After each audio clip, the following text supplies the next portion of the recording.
Assalamualaikum. Waalaikumsalam, Pak Agus. Sehat ya? Alhamdulillah. Monggo pinare terus. Libat sehat. Alhamdulillah. Keluarga. Alhamdulillah sedaya sehat. Nggih. Monggo pinare Mas. Monggo pinare.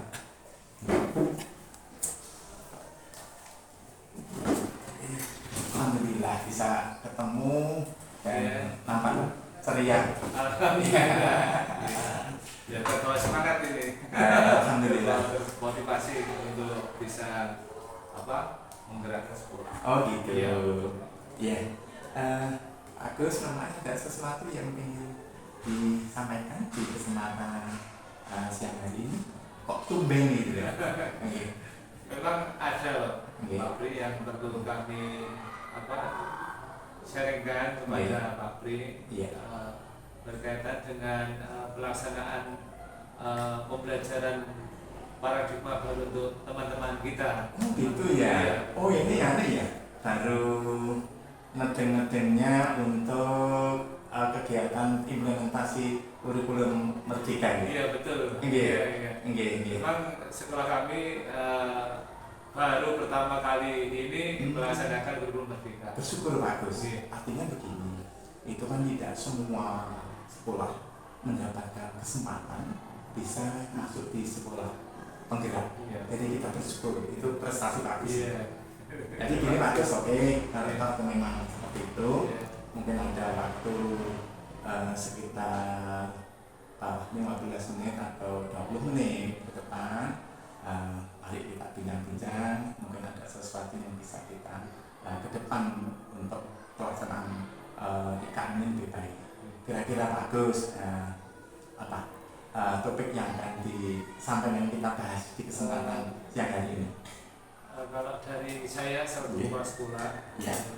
saya ingin teman-teman itu bisa melaksanakan kurikulum Merdeka dengan maksimal dalam pengertian kaitannya dengan pembelajaran paradigma baru, khususnya untuk guru-guru. Nah, jadi topik kita Iya.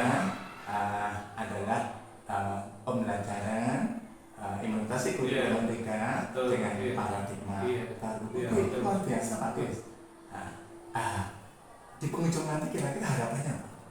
Yang diharapkan Pak? Harapan dari saya selaku kepala sekolah Oke. agar semua teman-teman guru bisa secara maksimal melaksanakan pembelajaran dengan paradigma baru itu. Iya. Namanya itu. Itu luar biasa bagus. Sebab mau tidak mau, suka tidak suka, seiring dengan diberlakunya implementasi kurikulum Merdeka ini, ya semua harus punya semangat, ya, Betul. punya semangat Iya, untuk betul. bisa mensukseskan. Iya. Sebab itu memang tidak hanya sekedar tuntutan, tetapi merupakan satu bentuk kebutuhan. Iya. Tapi dengan yang kebetulan ini masuk di sekolah penggerak, jadi sesuatu yang luar biasa. Iya. Kira-kira kondisi sekarang teman-teman Pak Gus Iya. kaitannya dengan seberapa komitmennya atau seberapa situasi kondisinya terhadap apa yang tadi dengan sampaikan terkait dengan pembelajaran dengan paradigma baru. Mungkin bisa diceritakan. Dari hasil pengamatan saya pada saat keliling sekolah, itu memang saya lihat masih ada teman-teman yang cara mengajarnya menggunakan model yang lama itu. Iya. Sedangkan kita tahu bahwa untuk model pembelajaran sekarang ini dan dengan pembelajaran paradigma baru itu paling tidak guru melaksanakan pembelajaran itu secara berkolaborasi, ya, dengan tidak mengesampingkan karakteristik anak. Itu. Terus yang kedua, masih cenderung teman-teman itu mengajar secara asentris, jadi berpusat pada guru. Sehingga ini nanti untuk pembentukan kompetensi karakter anak-anak didik kita mungkin tidak akan bisa muncul. Ya terus kalau muncul ya tidak maksimal. Sedangkan harapannya di dalam paradigma baru itu pembelajaran dengan menggunakan metode kolaborasi dan berdiferensiasi, itu harapannya adalah untuk membangkitkan karakter anak didik kita. Gitu. Oke, jadi Gitu. situasinya Iya. masih didapati beberapa teman Iya, betul. yang masih Iya. berkutat Iya, pada betul. pembelajaran dengan Iya. pola lama. Iya, Padahal betul. tuntutan yang sekarang Iya. yang diharapkan adalah segera memanfaatkan dengan paradigma baru. Betul, betul. Bagus. Kalau dari sejumlah teman-teman bagus Iya. yang masih berkutat pada pembelajaran dengan pola lama itu, kalau boleh, kalau di persentase kira-kira berapa persen lah, atau berapa orang lah? Dari sejumlah teman kita yaitu 22 orang, itu 75%. Sekitar Iya, berapa? yang 75% sudah menerapkan. Jadi Oh, iya. 25% itu Iya. ada yang belum melaksanakan paradigma baru. Iya. Dan dari 75% itu yang sudah menerapkan itu saja belum maksimal. Oh, Ya, gitu. belum maksimal. Sehingga ini ya kita, harapan kita ya keseluruhan teman-teman itu bisa melaksanakan pembelajaran paradigma baru itu secara maksimal. Iya, bagus. Jadi sekalipun tinggal 25, Iya. tapi harapannya ya 25%, tapi harapan kan semua Semuanya, untuk betul. bisa melaksanakan dengan paradigma yang baru. Kira-kira bagus. Apa yang mempengaruhi dari teman-teman, kenapa itu masih seperti itu? Apa kira-kira yang mempengaruhi? Yang utama, yang pertama itu adalah pemahaman Iya, tentang pemahaman, ya. pemanfaatan. Iya. Oke. Iya. Media komputer itu masih kurang. Iya. Itu yang pertama. Iya. Oke, karena kita tahu sendiri bahwa sekarang ini model-model pembelajaran yang kita laksanakan itu semuanya itu sekarang itu mengarah ke pemanfaatan teknologi informasi. Iya. Iya. Itu. Terus yang kedua, katanya dalam memilih waktu di dalam pembagian jadwal mengajar, lalu istilahnya pemanfaatan waktu luang itu masih belum maksimal. Nah, ini Itu ya. Jadi ada dua ini yang dari 25% Iya. dari teman-teman Agus, Iya. satu di antaranya adalah faktor kemampuan Iya. penguasaan IT Betul, dan juga oke. terkait dengan pemahaman. Iya, Nah, iya. terkait dengan pemahaman. Lalu apa yang diinginkan dari Pak Agus? Harapan dari saya selaku kepala sekolah, mau tidak mau teman-teman harus bisa memanfaatkan komputer untuk proses pembelajaran secara maksimal. Oh, gitu. Ini ya. Oke, jadi Betul. suka tidak Ya, suka, ya, mau betul, tidak ya. mau, jadi kemampuan Iya. penguasaan IT Iya. yang sangat mendukung Iya. pembelajaran dengan paradigma itu harus Iya. dibutuhkan. Bagus. Pak Agus tadi kan mengatakan kalau kita sekarang dituntut untuk melaksanakan pembelajaran dengan paradigma baru. Apa sih pembelajaran dengan paradigma baru itu, Pak Agus? Pembelajaran dalam paradigma baru Iya. ini adalah penekanan pada kompetensi peserta didik, lalu untuk meningkatkan nilai-nilai karakter yang dimiliki oleh peserta didik, meningkatkan nilai karakter. Iya. Karena program pemerintah katanya Guru Merdeka ini fokus utamanya adalah merubah karakter anak itu menjadi profil pelajar Pancasila. Itu yang utamanya di sana. Oh gitu ya. Sedangkan di dalam pembelajaran paradigma baru itu memang penekanannya pada pembelajaran secara berdiferensiasi, Iya. lalu di dalamnya ada kolaborasi, Iya. lalu modelnya dalam bentuk proyek, Iya. sehingga harapannya anak itu bisa bekerja sama dengan teman yang lain, Iya. bisa saling membantu, dengan harapan nanti karakter anak itu nanti bisa muncul dengan sendirinya dalam diri anak itu. Luar biasa ya. Oke. Jadi berdiferensiasi, Iya. kemudian melalui P5 Iya, betul. dalam rangka untuk penanaman karakter, Betul, ya, iya. karakter sesuai dengan profil pelajar Pancasila Silakan, bagus, iya. ya. Bagus. Dari harapan, dari keinginan yang semacam itu, mungkin Pak Agus punya rencana yang Pak Agus bisa lakukan, sehingga kegalauan atau permasalahan terkait dengan masih sekian persen dan yang 75%, yang 75% itu belum secara optimal. Jadi baik untuk yang teman-teman belum menuju ke paradigma baru atau untuk mengoptimalkan tadi, sehingga semua teman-teman guru itu bisa melaksanakan pembelajaran paradigma baru. Kira-kira harus punya rencana apa? Rencana pertama saya ini ingin memberikan motivasi pada teman-teman bahwa pendidikan itu selalu berubah. Nah, karena adanya perubahan itu kita harus mengikuti perubahan itu. Jangan sampai kita tertinggal. Gitu. Selama kita masih diberi amanah sebagai guru, maka itu wajib dilaksanakan. Gitu. Itu yang pertama, itu motivasi itu memang penting sekali. Karena kadang-kadang dengan alasan karena akan purna atau karena kurang kemampuan IT itu menjadi alasan. Nah ini tidak boleh terjadi. Lalu yang kedua yang akan kami lakukan itu adalah dengan mengenalkan kepada teman-teman pentingnya IT itu dalam proses pembelajaran. Karena sekarang ini bahwa IT itu sebenarnya tujuan utamanya adalah untuk mempermudah kita dalam proses pembelajaran. Itu.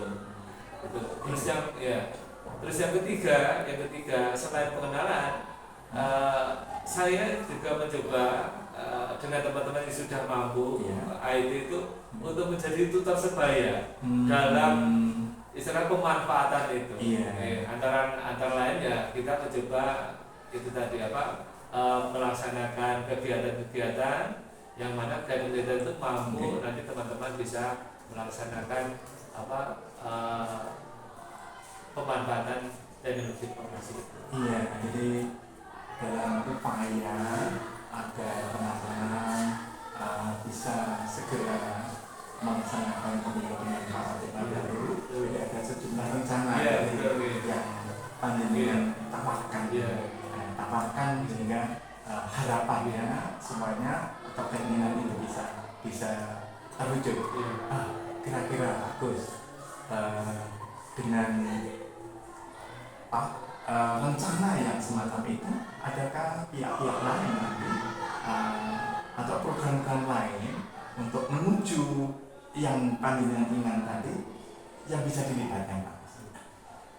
Kaitannya dengan pihak lain, memang untuk kegiatan di sekolah kami itu memang sementara kita masih memanfaatkan tenaga yang ada. Kebetulan teman-teman kita ada yang pandai IT, itu kita manfaatkan itu. Untuk mungkin kalau nanti ada yang memang perlu narasumber dari luar, ya kami nanti akan berusaha mendatangkan narasumber dari luar. Tapi sementara ini kita manfaatkan narasumber dari dalam sendiri. Hubungannya dengan apa? Dengan biaya anggaran, dengan anggaran. Jadi sementara sebenarnya bukan semata karena anggaran, tapi dengan tutor supaya kita pemahaman kan lebih nyaman, lebih akrab, sehingga tidak muncul ternyata ada sesuatu. Bagus. Dengan atau menuju ke sana, apa kira-kira yang harus disiapkan?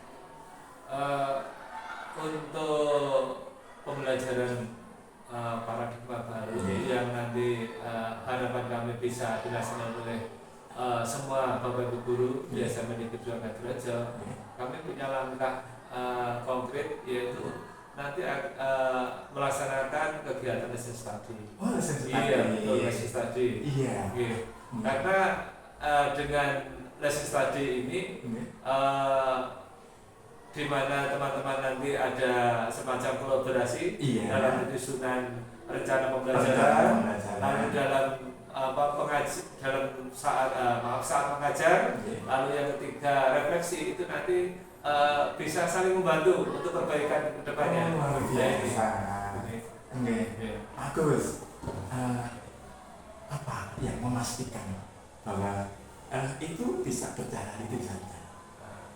Yang pertama yang bisa memastikan pengalaman pribadi saya Pengalaman pernah melaksanakan kegiatan itu. Lalu yang kedua ini juga kita mencari referensi dari narasumber lain yang pernah mengikuti kegiatan itu. Terus yang ketiga kita juga bisa melihat tayangan-tayangan di YouTube atau di media sosial dan dari pelaksanaan kegiatan tersebut. Luar biasa.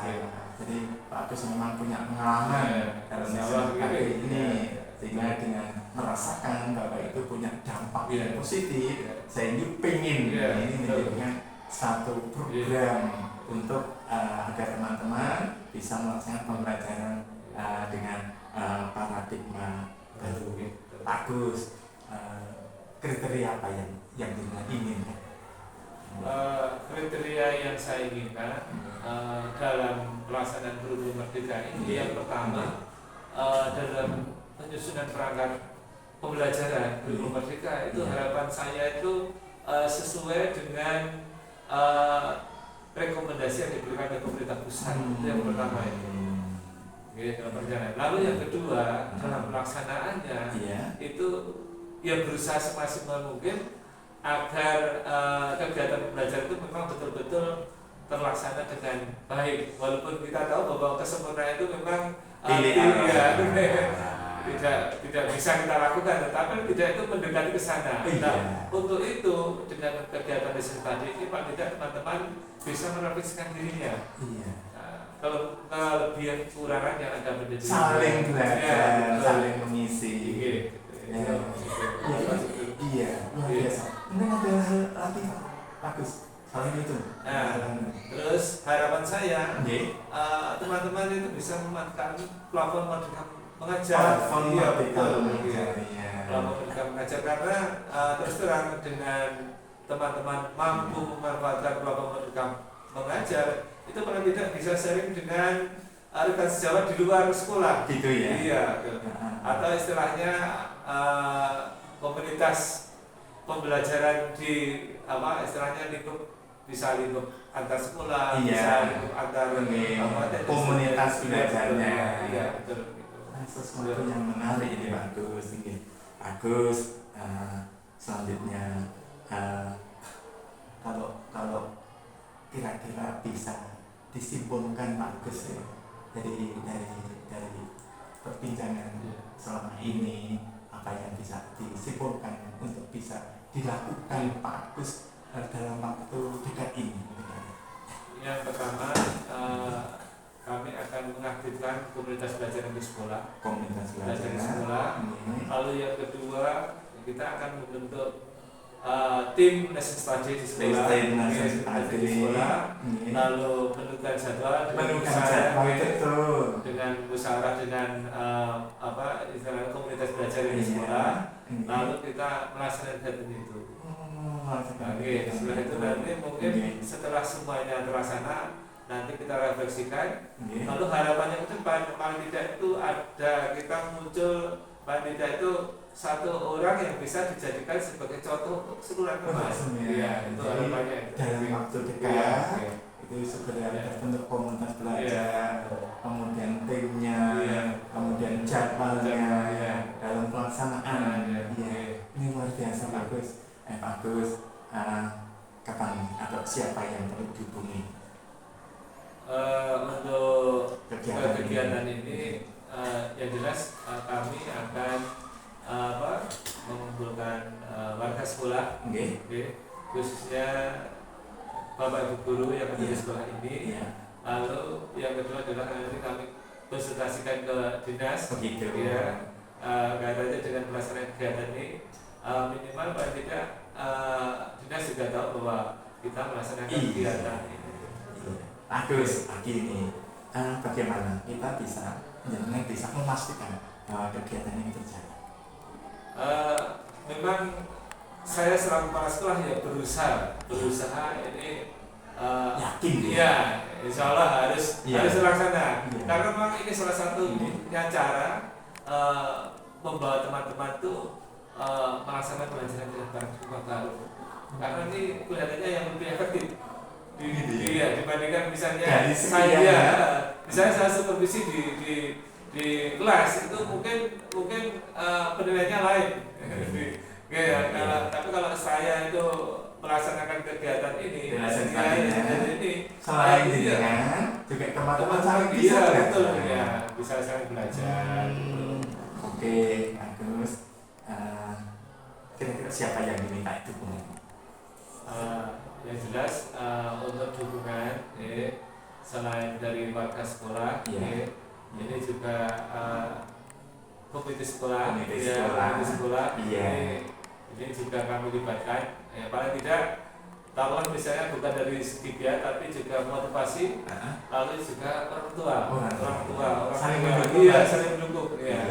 Karena kegiatan paradigma baru itu memang perlu dukungan dari seluruh warga sekolah, termasuk orang tua dan juga komite sekolah. Luar biasa.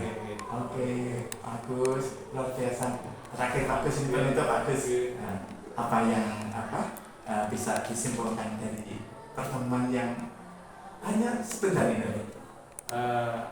Mungkin yang bisa saya simpulkan kaitannya dengan agar teman-teman guru semuanya bisa melaksanakan pembelajaran dengan paradigma baru secara maksimal. Kita akan melaksanakan kegiatan hasil tadi. Itu intinya itu. Dengan harapan nanti kedepannya nanti selalu kita refleksikan, lalu terus kita laksanakan. Amin. Agar betul-betul ada perubahan di sekolah ini. Saya kira itu Pak Bri, bisa sampaikan. Terima kasih. Terima kasih Pak Gus. Jadi inilah tadi bincang-bincang kita antara pengawas dengan kepala sekolah terkait dengan coaching yang mengambil tema dari permasalahan pembelajaran dengan paradigma baru. Ini jadi permasalahan dengan alur peta, mulai dari ada tujuan, kemudian ada identifikasi, kemudian tidak kalah pentingnya, jadi selain itu juga rencananya dan tanggung jawabnya. Mudah-mudahan ini bermanfaat khususnya untuk SMP Negeri 2 Kadirojo tercinta. Assalamualaikum warahmatullahi wabarakatuh.